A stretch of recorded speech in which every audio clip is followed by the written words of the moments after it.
Dzeci zo predškolskej ustanovi Herlička zo Skocura Nješka u centru Valala rysovali svoju familiju i rihtališe do Caritasu, gdje ih čekali dzeci z okremnima potrebami. Cali tiđenj nam tirva humanitarna akcija, co nam je bar zbitne. Znači, praveli sme na počatku u hodnici za rodičoh, ktorý isto tiž simbolična cena bola od 50 dinari pa nadalje, kto kjelo da. I znači to cali tiđenj isto tirva i to ti dinari tiž poklonjime za dzeci u potrebi i za hori dzeci.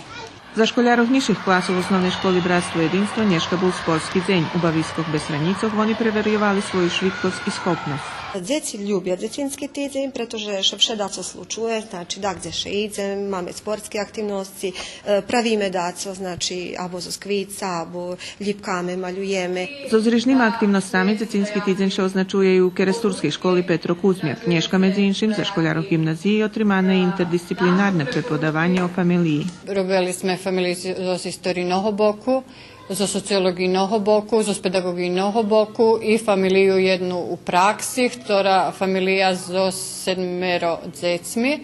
Takže to bola len jedna aktivnost u tižnju dzecka, pošvecena familiji. Keresturska škola najutre bude domašnja členom Združenja Belava ptica zo Skuli, ako curski školjare budu mac Maskembal.